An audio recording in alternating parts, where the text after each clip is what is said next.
Before I even get into the intro or anything like that, the number one tip I can give you in MLB The Show is that it's easier to slow down than it is to speed up. So I'll talk more about that throughout this video.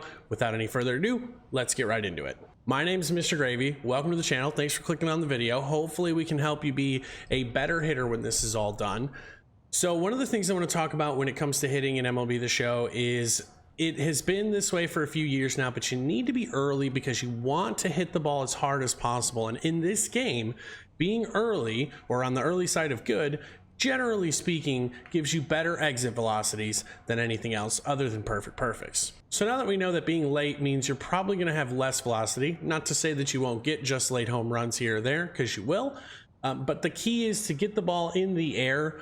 And there are some big things that I think a lot of hitters miss when it comes to that. So let's talk about how you should be approaching your plate and how you can cut it up into pieces for yourself. So the first thing I would like to look at here is how you're going to cut the plate. So I'm going to put a line here, but you do not want to swing at anything below that line. And I'm going to show you why here on this next pitch. The way the PCI works is you can only hit certain parts of the zone and it won't cover everything. So if you take a good look at my PCI right there, it can't actually cover these bottom corner parts of the zone. It can, however, go just below the zone down here.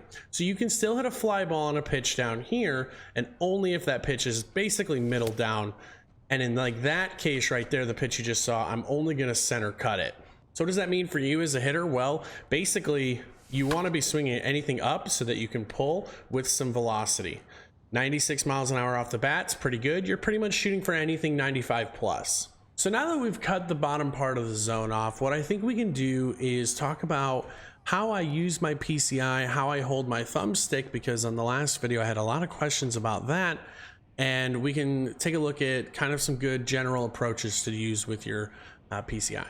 The first thing I want to show you is the claw grip, right? I had somebody ask me what kind of control freaks I use. They're kind of tall sticks, and the reason for that is I'm going to take my index finger here, I'm going to put it on top of the stick in terms of about right there, and I'm going to take my thumb and I'm going to kind of put it right there, and that way I'm kind of holding it in a position where I'm able to kind of have the most possible control.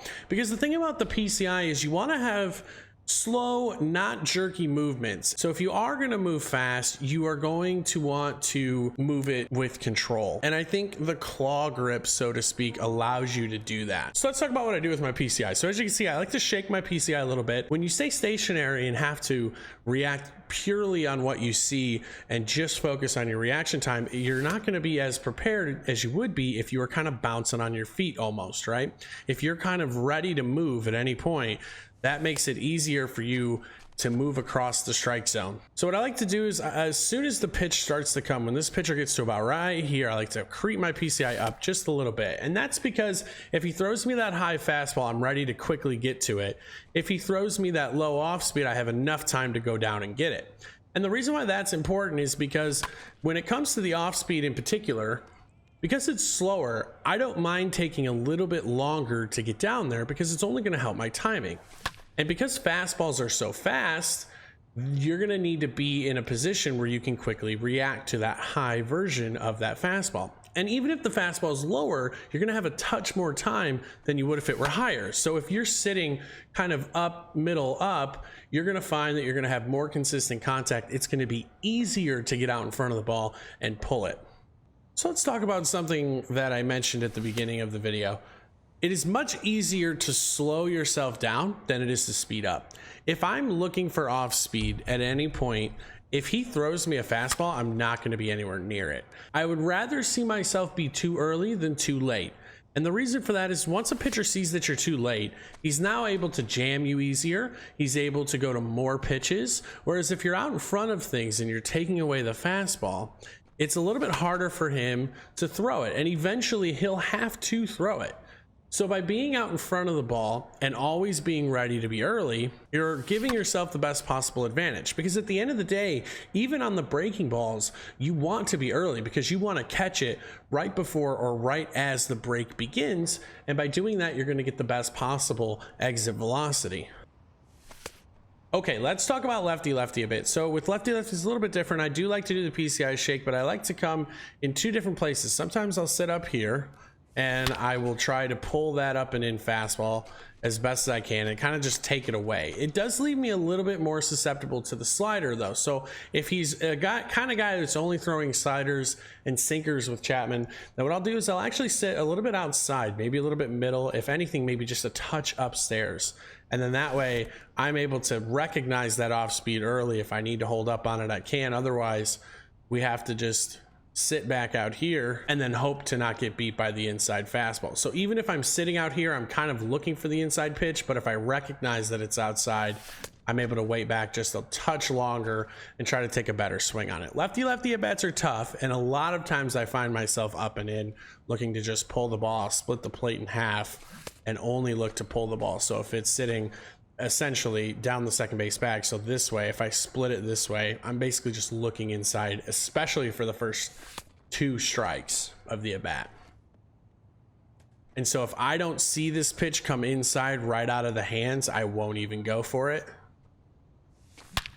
But like that's kind of right where that cutoff line is, and I'm able to hit that pretty well. But otherwise, I'm cutting this plate in half for the first 2 strikes. Now, after I get 2 strikes, I have to sit over here because I can't get beat on the off speed down and away. So I'm still sitting fastball in this case, but if he throws that outside slider, I have to be ready to hit it the other way, or I have to be willing to pull that pitch out there. So that's kind of the lefty approach in a quick nutshell. It is my favorite way to practice before I go play a game is to do lefty matchups. You're going to see Aroldis Chapman quite a bit, and other lefties like him that are quick. They have a sinker or they'll have a good slider to go with it along with a hard fastball. So I like to take BP against Chapman because it's just an all-around nice thing to do and have in your arsenal. So there's another good example of getting an up and in fastball. I was already sitting up and in, and no matter what, I'm kind of taking this away. I'm taking away anything inside hard. So yeah, those are some basic hitting tips for you for MLB The Show 21. Hopefully those help you out a little bit. I plan on doing a couple more of these, so this one may seem shorter and not jam-packed full of information, but I don't want to overload these videos with a big long video where you're sitting here for 20 minutes. I want you to get out there and kind of work on things and get a feel for what you're doing and get a feel for players that you're good with.